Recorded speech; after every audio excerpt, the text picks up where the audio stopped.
going on, guys? Welcome back to the channel. Today I'm going to go over the top 5 things I love and hate about my 2020 Toyota 86. So I just got this car about 2 months ago, have about 1900 miles on it now, and I must tell you, this is the ultimate car in my opinion. This is my dream car. I've always wanted this car, always loved this car, and now that I finally have it and have driven it, I can formulate some opinion about this car.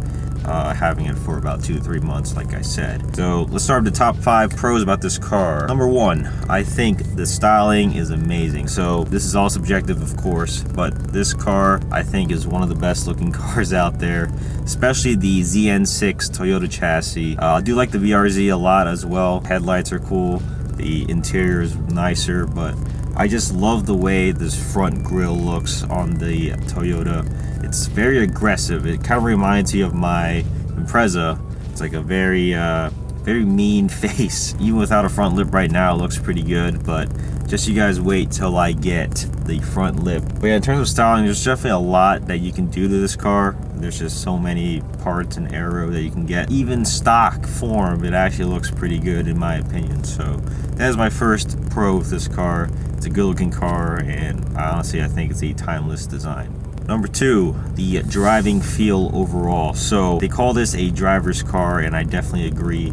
There is just so many elements to this that make you as a driver feel more engaged to the car. 1, the gearbox is very direct, very notchy. It's my first manual ever, so it's very notchy, very direct. Feels like a sports car for sure. Steering wheel is cool, like stock form. Has some support on the sides. Seats hold you in nice. Like, it's a very driver oriented car, and there's not a lot of assists or anything that you can't turn off to have fun. So they really want you to drive this car hard, and it's proven itself many times on the track. So I'm definitely excited to get into more performance oriented driving with this car. Yeah, definitely a big pro of this car is the overall driver's feel. The gearbox is awesome. Car, even stock form, feels amazing. It hugs the corners nice. The tires suck, but that's with any stock wheel really. Yeah, that feels really good. I can't wait to throw it on some coilovers, get some nice tires on it, and should be ripping pretty hard. Yeah, driver's feel feels really good. Definitely can't wait to make it better. So yeah, that is pro number 2. Number 3, the aftermarket support. This is one of the main reasons why I got this car. There is pretty much a part for everything, like interior panels to a random clip in your engine bay. Like, there's just so many parts. There's plenty of turbo kits, plenty of supercharger kits. There's coilovers everywhere. There's aero everywhere. Like, the Japanese market for this car is crazy. There's just so many things you can do. I'm already racking up a list of stuff I want to put on this car. See, for me, I'm coming from a 2015 Impreza, and that car does not have much aftermarket support. So going into this platform with all this stuff and all the options out there, it's a pretty big change, and definitely very exciting. That knowing that this car has so many parts you could use, so many parts you can install, that really, it's really hard to get bored, I guess. So that is definitely a big pro for number 3. The aftermarket support is crazy. There's many parts supporting this car, and I'm sure companies for years to come will support this chassis, and it's going to be really exciting to see what we have in store for the future. Number 4, and this is probably a crazy thing to like about this car, because most public opinions say this car is the slowest car ever. Well, number 4, something I love about this car is the power. The power. So, like I said, and like many of you know, I'm coming from a 2015 CVT Impreza. That car is slow as crap, okay? Like, there's no denying it. I've never claimed it was fast. It is the slowest car ever. It's slower than my Mazda Protege I used to have. Like, it's actually pretty crazy how slow it is. After being in this car and driving around normally, it is a day and night difference. Honestly, the power for this car, yes, it is slightly underpowered from the factory, but you have so many options you can do to get more power, so it's really not a big deal if you're already looking to do that stuff anyway. I love the power in this car. I mean, daily driving it, merging on the highway, just doing basic stuff, it's been great. I love driving this car. I mean, I've driven to random locations and random roads just so I could drive this car, because my work commute is 1 mile from my house, so I need to find an excuse to drive this a lot. And that is how I enjoy this car so much, is because you just can't beat the satisfaction from this car. So yes, the power, I'd say It's not bad. It's good enough for now, at least for someone who's driven slow cars their whole life. So yeah, this is a nice change. Pro number 5, the uniqueness. Now this might sound crazy also, because the modified car community is saturated with FRS 86 and BRZs, right? You got the stance guys with like the blast pipes and the negative 20 degrees of camber and stretchy wheels, VSKFs, basic FRS mods, right? So you got that. You also have the performance crowd, guys that go to the track, hit the mountain pass, you know, go drifting. So it's definitely a lot of variety in the community, I feel like. Another thing worth mentioning, and I've noticed this for the past 2 months I've owned this car, is there are some people that have never seen this car, which is pretty mind-blowing to me, because I mean the FRS has been out since 2012. When I got my car inspected, I remember they they didn't know what this was. They thought it was a Supra. Obviously it's not. I was like, dang, I wish it was a Supra. But it's definitely like a car that you don't really see a lot, at least where I live. I don't really see many white Toyota 86s like this one. Even stock form, it's really hard to come by, honestly. It's kind of crazy. I mean, I bet over in the West Coast, California, these cars are everywhere, but these over here, there is not many. So to me, that is fun, because my Impreza, it was something I built from nothing and made it as unique as possible, and I would like to carry that same principle to this car, despite this car being pretty popular within the car community. Yeah, I think that is a pro for sure, that you have the option to make this car the way you want it because of the aftermarket support. And yeah, that just makes it so much better. So with like anything, even your dream car, it will come with some cons, some things you dislike. And I came up with 5. It was kind of hard to come up with these, but there are 5 things I hate about this car. And hate is a very strong word, right? So I wouldn't say hate, I would say slightly dislike.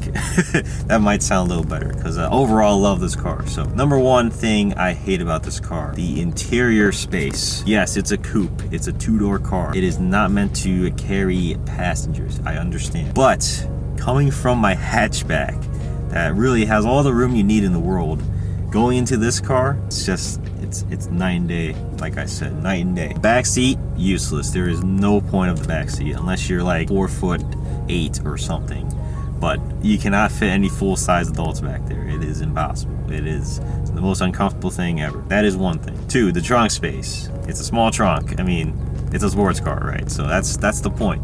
But with all my crap back there, and when I try to haul boxes from work or boxes for shipping stuff out, or just like if I ever want to buy wheels or something, there's not much room here. So good thing I still have the hatch, but that is one con. The interior space is pretty bad. Although up front, you know, where the main stuff happens, it's plenty of room, but I think the rest of the car, it is definitely very compact. That is to be expected, but that is a con.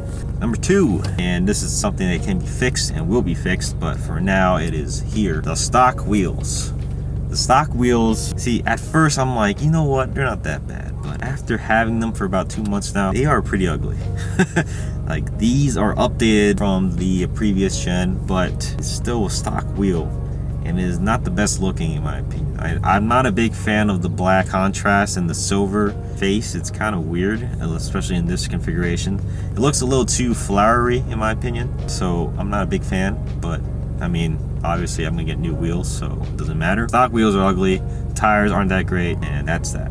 Number 3, the backup camera. So in this car, and I feel like this is only a thing in the recent model years, backup cameras in your rear view mirror, which at first was kind of strange because it's a pretty small display, and I thought, you know, this would be kind of hard to get used to, but of course at this point I'm used to it and I look there by default now. But I would prefer to have the camera on the head unit like pretty much every other car. Also, now the fact that the camera's in this mirror and I'm a noob and I need to use it, I can't put a broadway mirror in this car.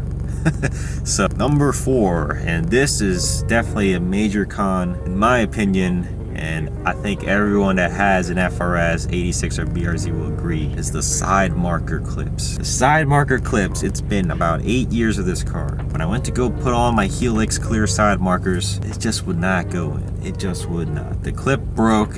It did everything that it shouldn't have done. Everything you read on the forums, it did.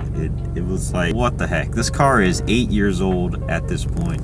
They had 8 years to improve this design, but it is still the same. It is still the same problem, which is ridiculous. They sell aftermarket A-clips for people to replace because of this. So if you guys saw how my one side is installed, it'd be like, wow, it's a brand new car, you already ruined it. Yeah, that is held by zip ties on that side. So I'm not proud of that. Hope to fix it soon, but as of right now, my brand new car already has zip ties to install stuff with.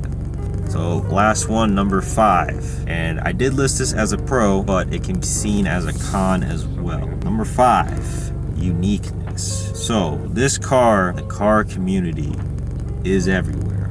Everyone has it. Everyone and their mom has one. Like I said before, it's a range of, ownership of this car.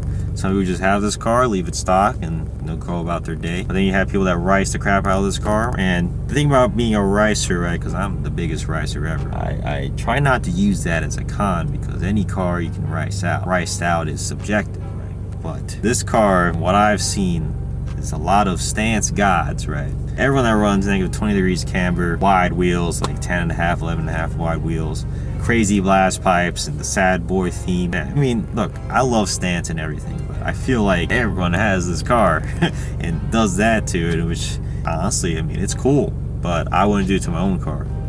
At least not this one. To be unique in this platform, you really have to get stuff that will make you stand out. I feel like since there's so many of these cars in the car community, it could be hard to stand out. You could just look like any other 8.6 BRZ FRS owner, or you could try to make this your own, which is my goal. I'll try my best to make this my own.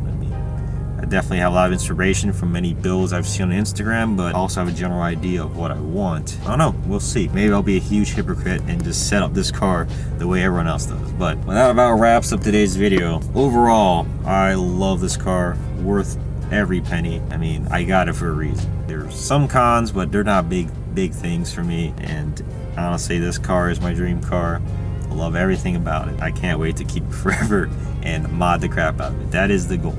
But anyway, check out Katana Style, katanastyle.com, and at katana.style on Instagram. Just released the Series 3 sticker drops, so feel free to check that out. And I will catch you guys next time. Peace.